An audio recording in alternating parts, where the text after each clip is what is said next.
ഇനി എന്തൊക്കെ ചെയ്യാന്നുള്ളതാണ് ചിന്ത. എന്റെ എന്ന് പറഞ്ഞ ഒറ്റ ഗ്രാഫിന് ഈ പരിപാടി മുഴുവൻ തീരും. പിന്നെ ചെയ്യുന്നതെല്ലാം അഡീഷണൽ ആയിട്ട് ഓട്ടോമാറ്റിക് സംഭവിച്ചുകൊണ്ടിരിക്കും. കാര്യം നമ്മൾ ഒറ്റ റണ്ണിൽ തന്നെ നമുക്ക് ലെഫ്റ്റ് റൈറ്റ് സോങ് തുടങ്ങും തൊട്ട് അവസാനം വരെയുള്ള എല്ലാ ഗ്രാഫും ഒറ്റയടിക്ക് ആണ് ലെഫ്റ്റ് റൈറ്റ് എന്ന് പറയുന്നത്. അതിനാണ് ഒരുപാട് കാലത്തെ എക്സ്പീരിയൻസ് ഉണ്ടല്ലോ. സോ അതിനെ ഔസഫ് സാറിനോട്ടാണ് നന്ദി പറയാനുള്ളത്. എനിക്ക് ഇതെല്ലാം പഠിപ്പിച്ചു തന്നത് അദ്ദേഹമാണ്. അപ്പൊ അദ്ദേഹത്തിന്റെ സ്റ്റൈലെന്ന് ഞാൻ പറയില്ല. ഇപ്പൊ ഒരു ഗുരുവിനോട് നമ്മൾ വർക്ക് ചെയ്യുമ്പോൾ നമ്മള് എങ്ങനെ ചെയ്യണമെന്ന് പഠിക്കുന്നതിനേക്കാൾ കൂടുതൽ എങ്ങനെ ചെയ്യരുതെന്നും കൂടി നമ്മൾ പഠിക്കും.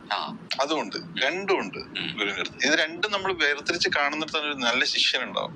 സാറിന്റെ കൂടെ 12 വർഷം ഉണ്ടാവും. ഇൻഡിപെൻഡന്റ് ആവുന്നത് 12ാമത്തെ വർഷത്തിലാണ്. പിന്നെ ഒരു 2-3 വർഷം കൂടി അദ്ദേഹത്തിനോട് വർക്ക് ചെയ്തു. അങ്ങനെ മൊത്തം 14 വർഷത്തോളം ഞാൻ അദ്ദേഹത്തിനോട്ടുണ്ടായിരുന്നു. ഈ അടുത്ത സാറിനെ കാണുമ്പോ അവിടെ ഒരു പ്രത്യേകത ഉണ്ടായിരുന്നു. മാധവ് അവിടെ നിൽപ്പുണ്ടായിരുന്നു. മാധവനെ കൊണ്ടൊരു പാട്ട് ചെയ്യിപ്പിച്ചിട്ട് പറയുന്നുണ്ടായിരുന്നു, ഗോപി തുടങ്ങിയ അതേ സ്ഥലത്താണ് മാധവ് നിൽക്കുന്നത് എന്ന് പറഞ്ഞിട്ട് ഭയങ്കര സന്തോഷത്തിൽ സംസാരിക്കുന്നുണ്ടായിരുന്നു. അപ്പം ഗോപി ചേട്ടനെ ഫസ്റ്റില് എങ്ങനെയാണ് ഇൻട്രൊഡ്യൂസ് ചെയ്തത്?